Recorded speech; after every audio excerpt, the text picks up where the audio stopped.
दोस्तों, मैं आज आप सभी का एक बार फिर से तेजल एग्रो हब चैनल में हार्दिक स्वागत करता हूं। आज हम बात करने जा रहे हैं हॉर्टिकल्चर का एक टॉपिक लिया है हमने, आम।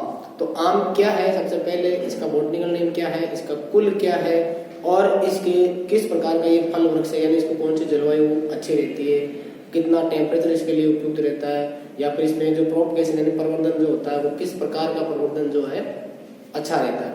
इसके अलावा अपन इसके बारे में कुछ किस्मों से संबंधित जानकारी भी लेंगे। तो कौन कौन सी जो किस्में है इसकी जो खास विशेषता रखती है, जैसे कौन सी बीज रहित है, कौन सी डिब्बाबंदी के लिए उपयुक्त है, या फिर कौन सी जो किस्म है वो सबसे मीठी है, या कौन सी किस्में जो है जो विदेशों में भी निर्यात के लिए फेमस है, तो इनके बारे में अपन आज अध्ययन करेंगे। तो सबसे पहले अपन ले रहे हैं आम।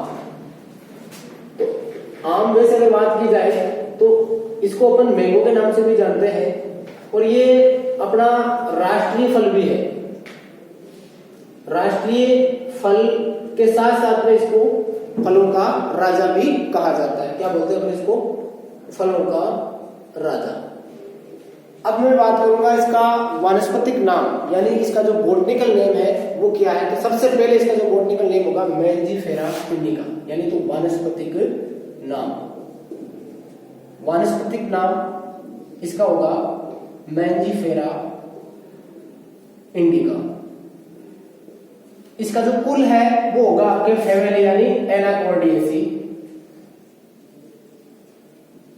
एनाकॉर्डिएसी।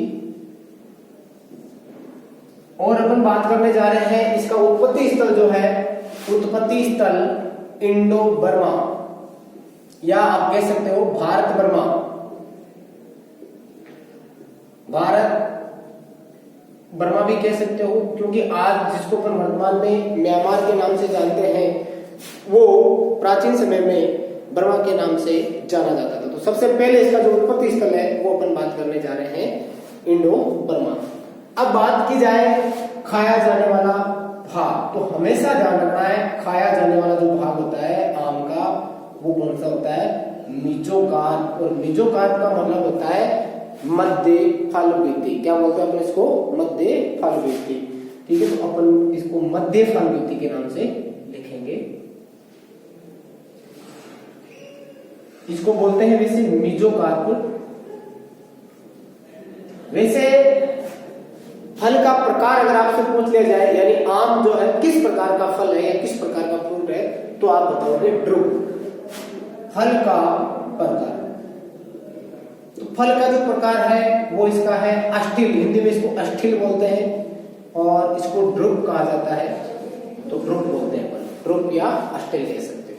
तो फल का प्रकार हो गया। अब मैं बात करने जा रहा हूं इसकी जो है जलवायु, यानी इसका जो क्लाइमेट है वो किस प्रकार का होना चाहिए।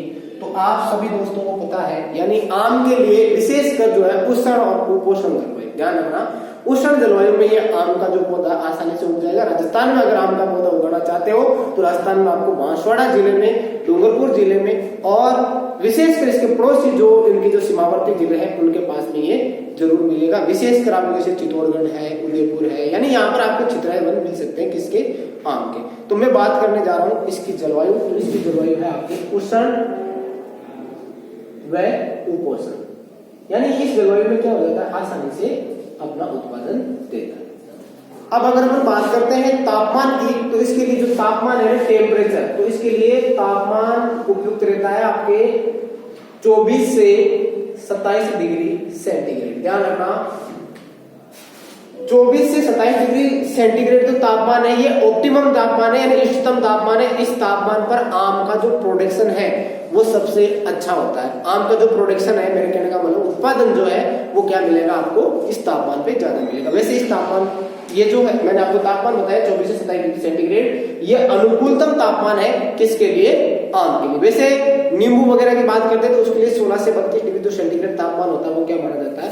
बेस्ट माना जाता है। अब अपन बात करते हैं विशेषकर मृदा यानी सोइल, इसके लिए कौन सी मृदा उपयुक्त है। तो इसके लिए मृदा की बात करें तो यहाँ देखो उचित जल निकास होना बहुत ही जरूरी है।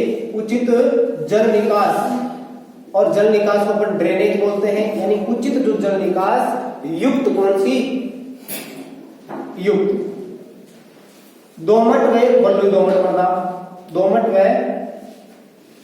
बलुई दोमट मृदा, ये मृदा क्या मानी जाती है? उपयुक्त मानी जाती है। ध्यान रखना, बलुई व दोमट मृदा, और इसी के साथ इस मृदा के साथ में उचित उस मृदा में जल निकास की पूर्ण व्यवस्था होनी चाहिए, यानी ड्रेनेज की जो है वो क्या होनी चाहिए? पूरी व्यवस्था साथ में। अगर ड्रेनेज की व्यवस्था नहीं रहेगी तो आपको पता है जड़ से संबंधित जितने भी डिजीज यानी रोग होते हैं उन रोगों के होने की संभावना क्या रहेगी?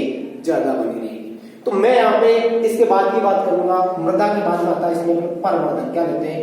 परवर्धन, यानी आम में प्रोपगेशन। अरे आम के पौधों से नए पौधे तैयार करने की कौन सी विधि? तो सबसे बैठ ध्यान रखना, सबसे ज्यादा इंपॉर्टेंट जो है वो है आपके वीनियर ग्राफ्टिंग। कौन सी है? Veneer grafting. वीनियर ग्राफ्टिंग ये विधि क्या मानी जाती है? आम में परवर्धन की सबसे अच्छी विधि मानी जाती है। वैसे इसके अलावा एपिकोटाइल ग्राफ्टिंग भी है। एपिकोटाइल ग्राफ्टिंग यानी इस विधि से भी आप क्या कर सकते हो? ग्राफ्टिंग, इस विधि से भी आप क्या कर सकते हो?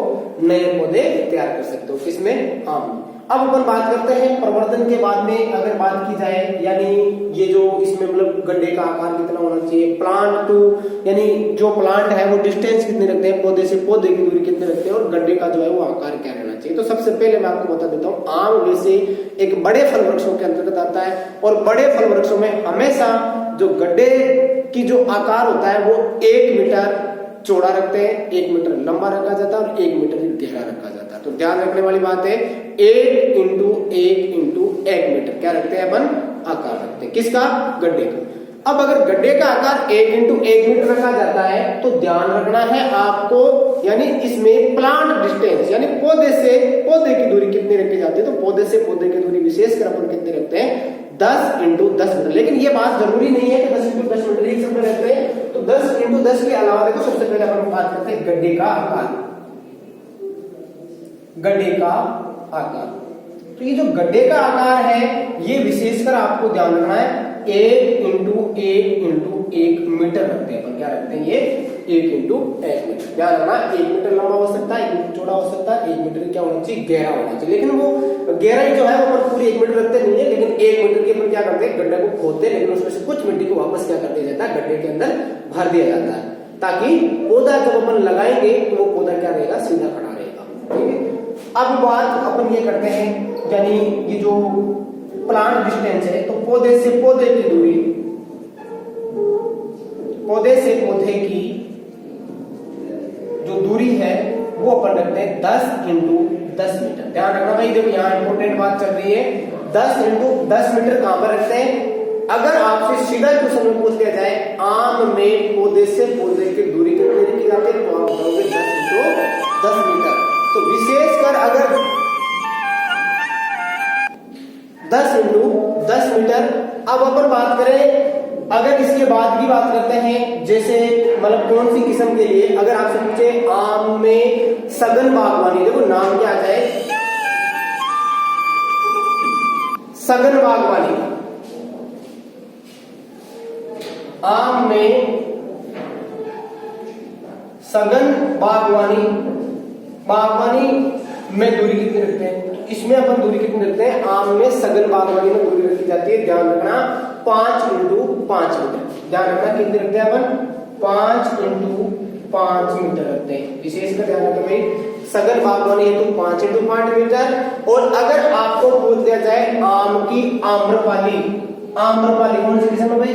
आम्रपाली किस्म में कितनी रखते हैं अपन? आम्रपाली किस्म में रखी जाती है ये 3 इंटू 3 मीटर।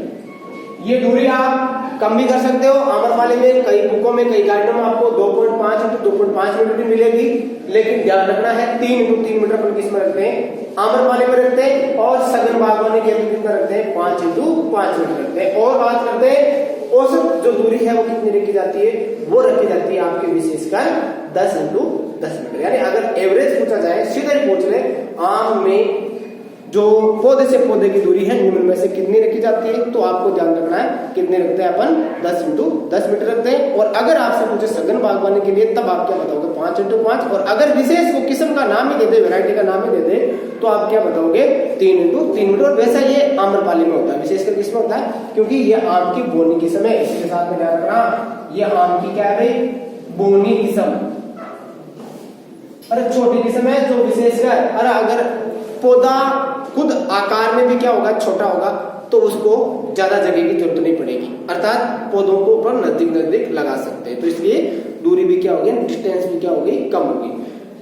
अब इसके बाद की अगर बात करें अपन पौध लगाते हैं, अब पौध लगाना हो गया, हम क्या करेंगे अब विधि की बात करेंगे। अगर आपसे पूछा जाए आम में किस विधि से पौधे लगाए जाते हैं, तो आम में एक विधि है, विशेषकर ध्यान रखना, मैं ऊपर से हटा रहा हूं, यानी आम में वर्गाकार विधि। कौन सी विधि भाई, वर्गाकार विधि। इस विधि से अपन क्या करते हैं, आम में पौधों को लगाते हैं। ध्यान रखना, क्योंकि आम एक बड़ा फल वृक्ष है और बड़े फल वृक्षों में विशेष करके ध्यान रखा जाता है।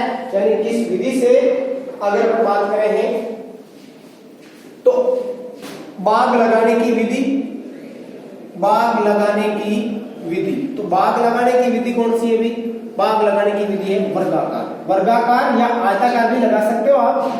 तो वर्गाकार विधि से अपन क्या करते हैं, बाग लगाते हैं। और विशेषकर कभी कभार आयताकार से भी लगा सकते हैं। वैसे वर्गाकार और आयताकार में ज्यादा डिफरेंट नहीं होता है। वर्गाकार में पौधे से पौधे की दूरी क्या रखी जाती है, समान रखी जाती है, और लाइन टू लाइन की दूरी भी अपन क्या रखते हैं, समान रखते हैं। लेकिन आयताकार विधि में अपन क्या करते हैं, पौधे से पौधे की दूरी लाइन टू लाइन की दूरी की बजाय क्या रहती है, कम रहती है। इतना सा अंतर होता है, बाकी कुछ फेरबदल नहीं होता है। विशेष ध्यान रखना है, बाग लगाने की सर्वाधिक प्रचलित विधि भी कौन सी है, तो सबसे ज्यादा प्रचलित विधि है आपके कौन सी है भाई, वर्गाकार विधि। और सबसे सरल विधि भी कौन सी है, वर्गाकार विधि है। और ये सबसे ज्यादा इसी कारण से प्रचलित है, यानी जो ज्यादा सरल काम होता है उसको अपन ज्यादा करना पसंद करते हैं। वैसे अगर बात करें तो सरल होने की वजह से इसको अपन ज्यादा अपनाते हैं। वैसे इस विधि में कुछ फायदे भी हैं, वैसे जैसे कर्षण क्रियाएं जो होती है, निराई गुड़ाई वगैरह से संबंधित जो कार्य होते हैं वो सारे काम भी आसानी से हो जाते हैं। और बाग के बीच में जो डिस्टेंस होता है, उस डिस्टेंस को अगर आप क्षतिपूर्ति के रूप में काम में लेना चाहते हो, यानी उस जगह का सदुपयोग करना चाहते हो, तो वहां पर आप दलहनी फसलों को क्या कर सकते हो,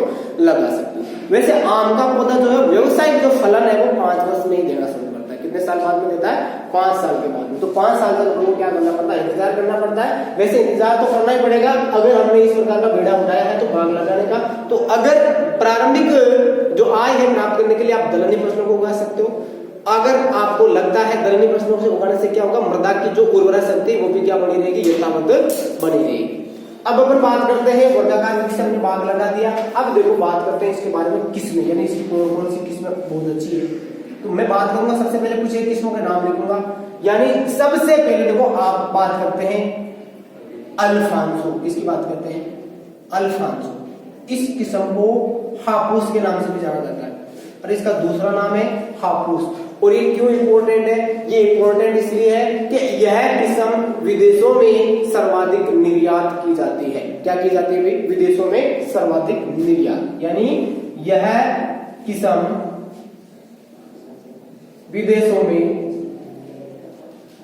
निर्यात के लिए क्या है, प्रसिद्ध है। किसके लिए प्रसिद्ध है, निर्यात के लिए प्रसिद्ध। अब यह जो किस्म है निर्यात के लिए प्रसिद्ध है, इसके बाद में मैं नाम लिखना चाहूंगा अल्फांसो के बाद में आती है चोसा। अरे दूसरी वेरी इंपॉर्टेंट किस्म है, हर बार पूछा जाता है, कहीं ना कहीं जो कंपटीशन एग्जाम होते हैं इन किस्मों से संबंधित एक ना एक क्वेश्चन आपको जरूर मिलता है। वैसे अल्फांसो के बाद में चोसा, यह सबसे मीठी किस्म है, यानी इसमें सुक्रोज की मात्रा क्या होती है, ज्यादा होती है। सबसे मीठी किस्म, ध्यान रखना, आम की अगर आपसे पूछ ले सबसे मीठी किस्म तो आप बताओगे चोसा।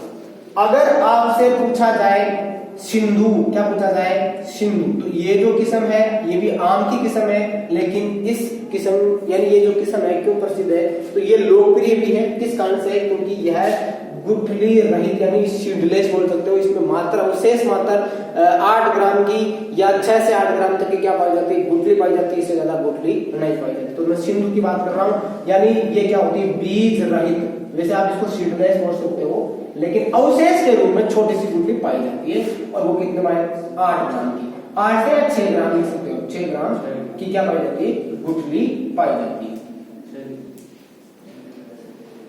अब देखो ये हो गई आपके सीडलेस हो गई, ये आपके मीठी हो गई, ये आपकी क्या होगी विदेशों में सर्वाधिक निर्यात करने वाली होगी।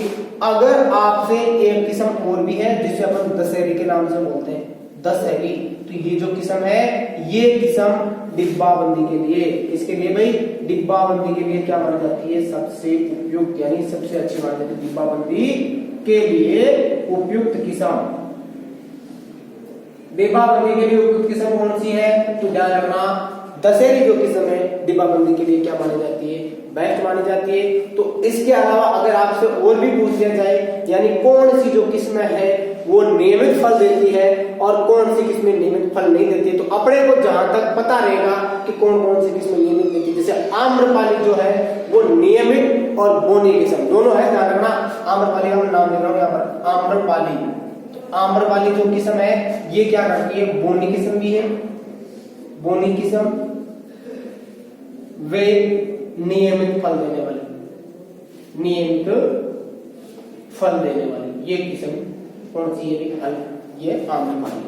अब देखो नियमित फल दे रही है ये किस्म, तो अगर अपन बात करने जा रहे हैं तो बोनी किस्म भी है और नियमित फल, इसके अलावा मलिका भी क्या करती है, नियमित फल देने वाली। यानी नियमित का मतलब क्या होता है, जैसे मैं बात करता हूँ आम में एक समस्या पाई जाती है और वो समस्या है एकांतर फलन। कौन सी समस्या है, एकांतर फलन। एकांतर फलन क्या होता है, यानी किसी साल तो अच्छा प्रोडक्शन यानी अच्छा उत्पादन मिल जाता है और किसी साल यानी जिस साल अच्छा प्रोडक्शन नहीं मिलता है वो क्रिया क्या कहलाती है, एकांतर फलन कहलाती है। जैसे वैसे अपन पूरा अगर पूरी बात करेंगे तो ध्यान रखना है, आम में जिस साल उपज अच्छी प्राप्त होती है उसको तो अपन बोलते हैं ऑन ईयर, और जिस साल उपज अच्छी प्राप्त नहीं होती है उसे अपन बोलते हैं ऑफ ईयर। तो ये जो समस्या होती है इस समस्या को एकांतर फलन के नाम से जाना जाता है। और आपसे कई बार क्वेश्चन पूछा गया है निम्न में से एकांतर फलन किस फल वृक्ष में पाया जाता है, तो ध्यान रखना ये आम में पाया जाता है। एकांतर जो फलन है वो विशेषकर किस में पाया जाता है, आम में पाया जाता है। तो आम में एकांतर फलन की समस्या क्या पाई जाती है, ज्यादा पाई जाती है। ध्यान रखना एकांतर फलन,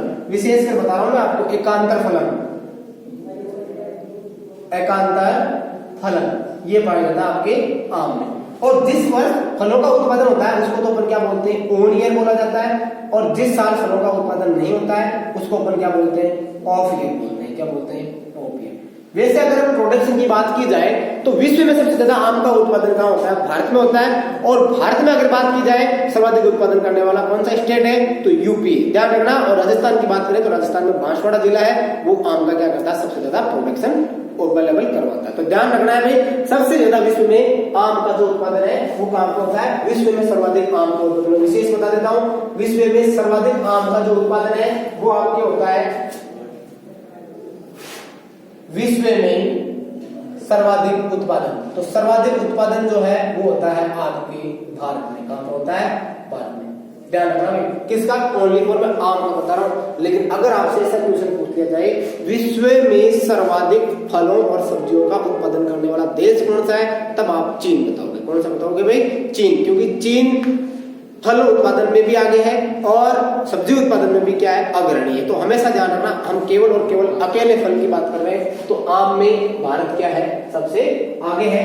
और अगर आपसे पूछा जाए भारत में कौन सा, भारत में सर्वाधिक उत्पादन, तो भारत में सर्वाधिक उत्पादन होता है आपके उत्तर प्रदेश में।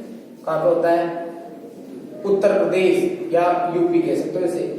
और अगर आपसे पूछे राजस्थान में सर्वाधिक प्रोडक्शन, तो राजस्थान में इसका सर्वाधिक जो प्रोडक्शन होता है वो होता है बांसवाड़ा में। कहां पे होता है, बांसवाड़ा। और इसी के साथ में बांसवाड़ा से एक बात याद आती है यहाँ पर, और हमेशा आपको ध्यान रखनी है, राजस्थान का प्रथम जैविक जो जिला है वो भी कौन सा है, बांसवाड़ा ही है। राजस्थान का प्रथम जैविक जिला बांसवाड़ा को माना जाता है। यानी यहाँ पर सरकार द्वारा इस जिले को जैविक घोषित किया गया है। जैसे अगर जैविक राज्य की बात आए तब आप बताओगे सिक्किम। 2016 में इसको क्या किया गया था, घोषित किया गया था। यानी पूर्णतया ऑर्गेनिक स्टेट या पूर्णतया जो है जैविक राज्य है वो अपन किसको मानते हैं, सिक्किम को मानते हैं। वहां पर केमिकल्स फर्टिलाइजर्स पर बैन लगा हुआ है। वैसे मैं ये नहीं कहता कि पूर्णतया प्रतिबंध है, राजस्थान सरकार सरकार के द्वारा वहां पर प्रतिबंधित है, लेकिन चोरी छिपे जो है वहां पर उर्वरक का प्रयोग किया जाता है। तो आने वाले समय में धीरे धीरे ये सभी जो है ऑर्गेनिक हो जाएंगे, चाहे फल हो, चाहे सब्जियां हो, चाहे अनाज वाली हो। अगर ऑर्गेनिक अपन उत्पादन करेंगे तो अपने को भी इसका बेनिफिट मिलेगा। और दूसरी बात, अगर जो किसान भाई उपज और जो किसान भाई अपनी लागत की बात करते हैं तो थोड़ा सा अगर अपन बात करें तो आजकल इसका क्रेज बढ़ा है, यानी जैविक खेती को दिनों दिन ज्यादा अपनाया जा रहा है, क्योंकि सभी को पता है, डॉक्टर्स वगैरह जो विशेषज्ञ वगैरह वो सबको पता है कि आने वाले समय में केमिकल्स अपने मानव पीढ़ी के लिए इतना घातक होगा कि कोई महामारी से कम नहीं है, ये किसी महामारी से कम नहीं है। इसलिए राजस्थान सरकार क्या, इसके साथ साथ में भारत सरकार ने भी कई राज्यों को मतलब प्रोत्साहित किया है, आज भी प्रोत्साहित करते हैं किसानों को कि भी जैविक खेती को बढ़ावा देवें और पूर्णतः जैविक उर्वरक का प्रयोग करें, जैविक कीटनाशकों का प्रयोग करें। जैविक का मतलब होता है जीव, ध्यान रखना, अरे भाई इसमें केमिकल्स वगैरह कुछ नहीं होता, ओनली फॉर जैविक यानी ऑर्गेनिक मैटर काम में लेते हैं। जैसे गोबर की खाद जैविक के अंतर्गत आ गई, कंपोस्ट जो है आपकी वो भी जैविक के अंतर्गत आ गई, हरी खाद है वो भी आपकी जैविक के अंतर्गत आ गई है ना। तो शहरी कंपोस्ट वगैरह है, वर्मी कंपोस्ट वगैरह, ये सारा जो मैटर है वो किस में आ जाएगा, जैविक में आ जाएगा। तो ऐसा करने से अपन को उत्पादन भी बराबर मात्रा में मिलता रहे और हम लोग बीमारियों से भी पीड़ित ना हो, यानी पूर्णतः केमिकल्स का बहुत कम मात्रा में प्रयोग करना है, जहां जरूरत हो वहीं पर केमिकल्स का प्रयोग करें, अन्यथा ना करें।